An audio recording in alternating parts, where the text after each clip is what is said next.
오늘 말씀은 누가복음 3장 1절부터 20절, 제목은 좋은 소식을 전하였으나 입니다.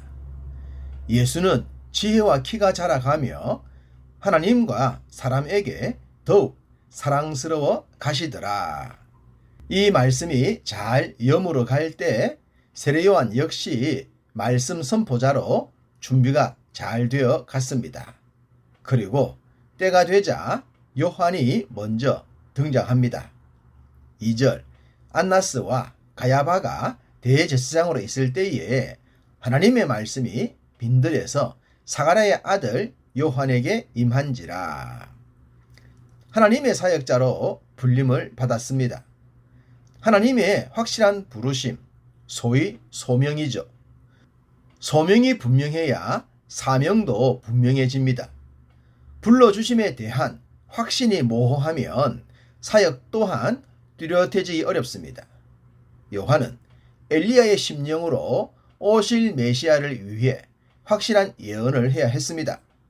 그렇기 때문에 누구보다 확실한 부르심이 필요했겠죠. 빈들, 즉 광야에서 외치는 자의 소리로 등장할 요한은 바로 그 빈들에서 하나님의 부르심을 받았습니다. 하나님께 불림을 받는 장소는 중요하지 않습니다. 굳이 기도원을 가지 않더라도 삶의 현장에서 확신을 갖고 사역하는 것이 가장 아름다워 보이죠. 요한은 하나님의 부르심에 응답하자마자 회개의 메시지를 선포했다고 합니다. 3절, 요한이 요단강 부근 각처에 와서 죄 사함을 받게 하는 회개의 세례를 전파하니. 당시 유대인들은 자칭 의인들이지 않습니까? 아브라함의 자손들은 혈통적으로 의인이라고 생각했기에 회개라는 메시지가 과연 그들에게 호소력이 있었을까 싶습니다. 비록 그들의 귀에 회개의 메시지가 들리지는 않았겠지만 이 메시지는 필요했습니다. 그들이 듣지 못했더라도 말입니다. 지금도 복음 전파가 그러합니다. 우리가 전하는 복음이 아무리 불신자들 귀에 들리지 않는다고 하더라도 복음은 전파되어야 합니다. 그들 중에 아주 적은 소수라도 택함을 받은 자들을 살리기 위해서 말입니다. 요한은 빈들에 있다가 사역은 요단강 근처로 와서 전파했습니다. 그의 메시지는 회개의 세례로 시작하여 궁극적으로 오실 메시아를 선포했죠. 너희는 주의 길을 준비하라. 그의 오실 길을 곧게 하라. 라고 말입니다. 이 말씀은 예수님 오시기 700년 전에 이사야 선지자가 전했던 내용입니다. 말라기 선지자도 엘리야의 심정으로 올 요한을 예언했는데 이사야의 예언도 이렇게 성취가 되고 있습니다. 말씀을 드렸듯이 요한은 말라기 선지자 이후 400년 만에 등장한 선지자라고 했습니다. 그러다 보니 사람들이 그를 좋아할 수밖에 없었고 몰려들게 만들었습니다. 요한은 그런 자들을 향해 주저함 없이 전했습니다. 7절, 요한이 세례받으러 나오는 무리에게 이르되 독사의 자식들아, 누가 너희에게 일러 장차 올 진노를 피하라 하더냐 라고 말입니다. 요즘도 가끔 꽤나 카리스마 있다고 자부하는 목사님들 중에 설교나 강의를 하면서 욕을 하시는 분들이 있죠.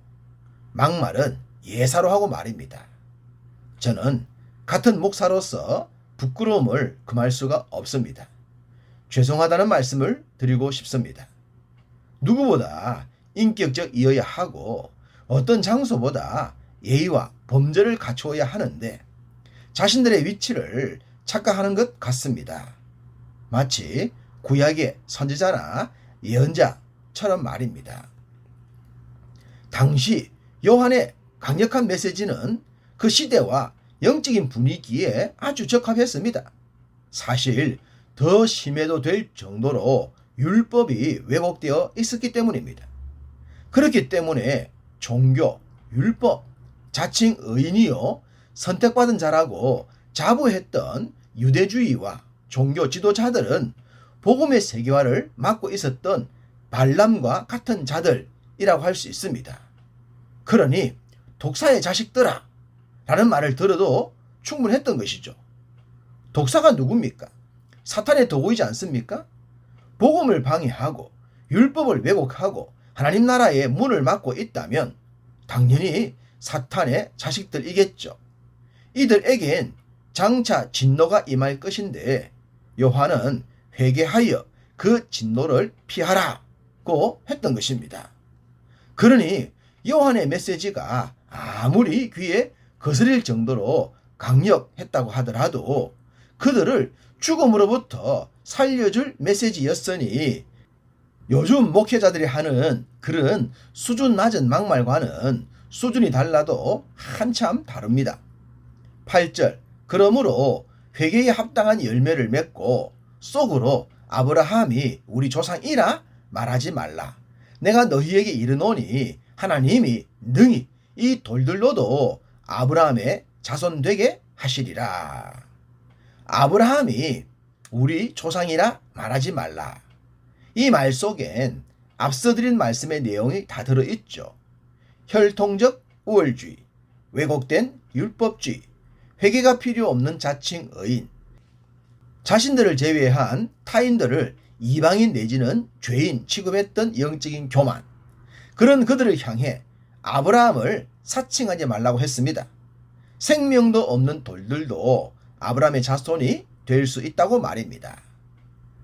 감사하게도 이러한 요한의 메시지를 듣는 자들이 있었습니다. 10절 무리들입니다. 그들은 우리가 무엇을 하리이까? 라고 탄식했습니다. 무리들이 어떤 자들입니까? 분위기에 휩쓸려 다니는 자들이지 않습니까? 데모를 선동하는 자들이 항상 앞장 세워서 희생양이 되게 하는 자들이 일반적으로 무리들입니다. 그런데 이들의 귀가 열려서 요한의 메시지를 듣고 탄식했습니다. 두 번째는 12절의 세리들입니다. 그들도 무리들과 동일하게 우리가 무엇을 하리이까? 라고 탄식했습니다. 당시 유대인들은 세리를 죄인으로 취급했죠. 대부분 로마의 일종의 공무원들로 동포들에게 인정을 받지 못했습니다.